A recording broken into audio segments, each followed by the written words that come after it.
大家好，我係人文社會科學學院副院長黃嘉禮教授。今日會同大家介紹我哋學院嘅特色同埋課程。喺瞬息萬變嘅21世紀，每一位世界公民都需要具備一系列嘅通用技能 （soft skills），例如溝通能力、批判思考能力、道德推理能力同埋分析能力。我哋人文社會科學學院深信，透過跨學科課程訓練，可以俾同學建立多元化同整全性視覺，從而培育同提升通用技能，以應付未來就業同埋人生中嘅各種挑戰。我哋嘅學院提供2個跨學科本科課程：環球中國研究 （Global China Studies） 同埋定量社會數據分析 （Quantitative Social Analysis）。環球中國研究 （Global China Studies） 創立喺2011年，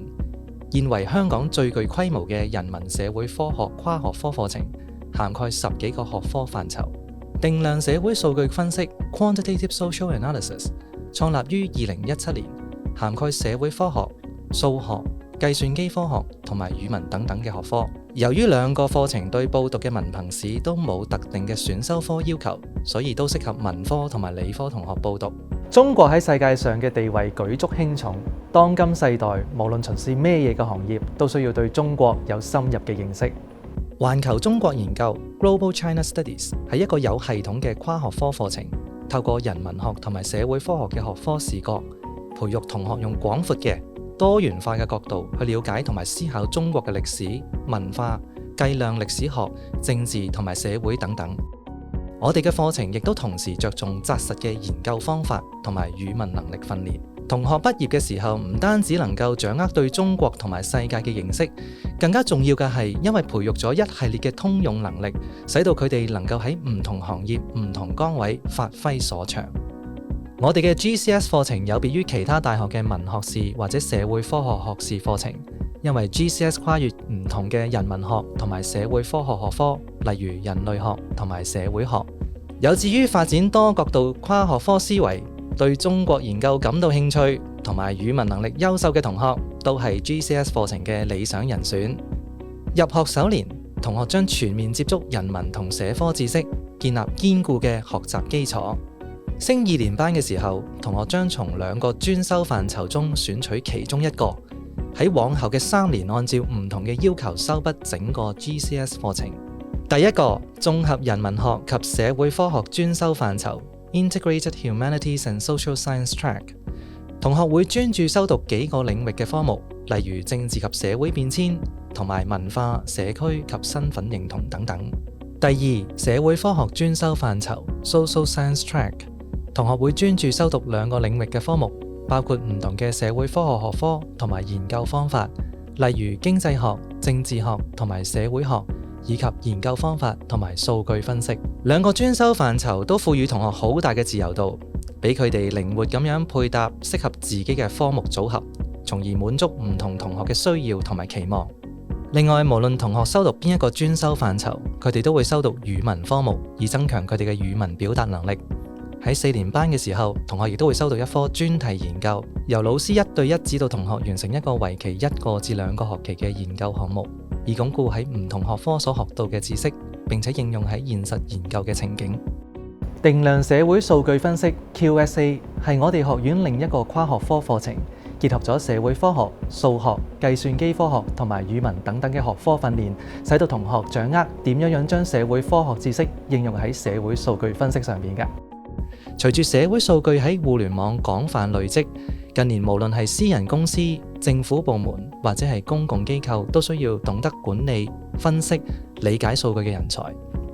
QSA 呢個課程正正就係為咗回應社會呢一方面嘅人才需求，為同學提供整合嘅跨學科訓練，使到佢哋能夠把握大數據時代嘅各種機遇。有志於將理論知識技能運用到實際環境，以及無論數理同埋語文能力都優秀嘅同學，都係 QSA 課程嘅理想人選。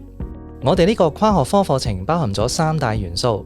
第1，定量方法學，包括咗基礎數學科目同埋其他社會科學應用科目；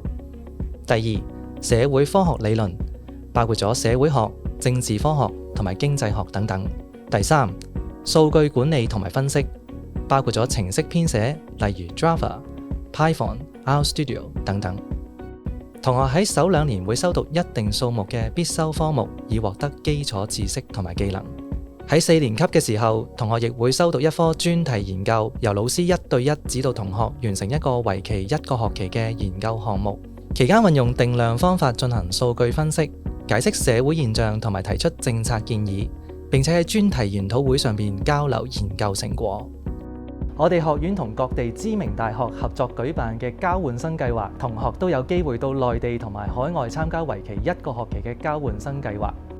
根據過去嘅經驗，有超過80%嘅同學曾經獲取錄參加交換生計劃。交換生計劃嘅地點涵蓋歐洲、美洲、亞洲同埋中東。同學喺交換生計劃裏邊可以親身到接待院校，了解所屬城市嘅發展同埋當地文化，並且體驗當地生活，非常之吸引。我哋學院亦都同日本早稻田大學合作，為我哋嘅本科同學提供一個為期5年嘅雙學位課程。學生喺頭3年會喺人文社會科學學院完成一個學士學位，並且喺其後2年喺早稻田大學修讀另一個學士學位。學院課程致力培養具適應力同埋勇於接受挑戰嘅新一代領袖。學生畢業之後會投身商業、政府同埋非牟利機構、教育界等等嘅行業，或者選擇繼續本地同埋海外進修。參與聯招 JUPAS 嘅學生需要滿足中英數3科332嘅成績要求，並且喺公民與社會發展科取得達標嘅成績。2個選修科目亦都需要達到3級或以上嘅成績。至於國際資歷學生嘅申請，就會考慮學業同埋課外表現、個人陳述同埋面試表現等等。如果想進一步了解以上2個課程嘅內容同埋入學要求，歡迎瀏覽我哋學院嘅網站。